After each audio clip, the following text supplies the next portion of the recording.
Welcome back to the channel, my friends. On today's video, we're going to be looking at this range hood exhaust fan on this Keystone camper. Now, the issue that I have here, as this camper was parked for the season, realize there's a lot of debris that's coming through here on the exhaust fan. As you can see, it falls onto the stove here. Obviously, it is coming from the outside, so let's get outside and see what's going on.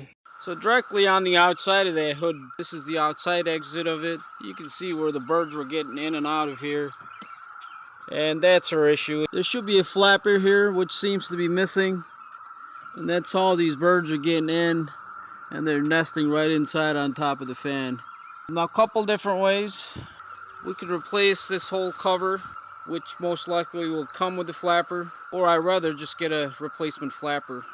So here's what happens when you're missing that flapper on the range vent on the exterior. The birds will actually get in. I've removed the fan. And you can see the bird's nets that was right in the fan here. That's all just clogged up with grass and hay. So I was able to run the shop vac and clean the whole area out. There's a lot of grass in there. So I pulled the grease screen or the filter off. We can also remove this fan. If you just pull on the fan blade itself, it'll just pull off. It's just push fitted onto the motor over here. Now here I have a replacement flapper for that vent outside. Now, like I said before, you can replace the complete cover that'll come with the flap, but then again, you are having to remove, re-caulk, re-silicone everything. I like to see if I can just get this flapper in where it's supposed to be. So to replace the deflector door that's missing in here, we will have to remove this cover. There's only 2 screws on here. One is here that's already removed and another one here. Then we'll take a razor blade and cut the silicone that's around it, and we should be able to pull this off once the screws are off. Now I've already taken a razor blade just on the edge. We're not removing the whole thing, and it should just flip over just like that. Now we should be able to put our flapper right in between here and close that back up, and we'll re-caulk around it. So once we have this cover flipped up, we can take our new flapper here, and there's holes right on the edges of it that'll fit. So you can see these tabs on the end.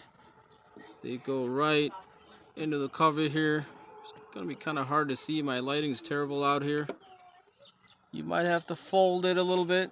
Now in my case, I realized these tabs were a little bit longer than what the originals were, so I ended up taking a file to the end of it and making them a little shorter. So we'll go ahead and slip those in there.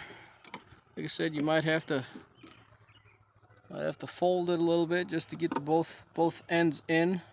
So I was able to get both ends in, and you want to make sure it doesn't bind up on anything.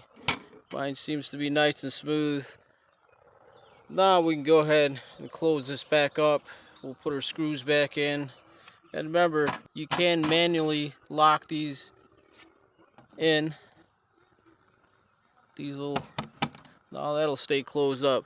So let's get these screws back in, and we'll put some silicone around it to seal that up properly again. So now that we got the dampener tied up outside, that should keep the debris and the birds out of there. Obviously we'll have to unlock it before using it. Now another problem I realize is my light here works, but my fan does not.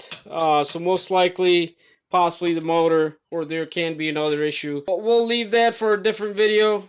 Hopefully this video has helped somebody out. I thank you for watching.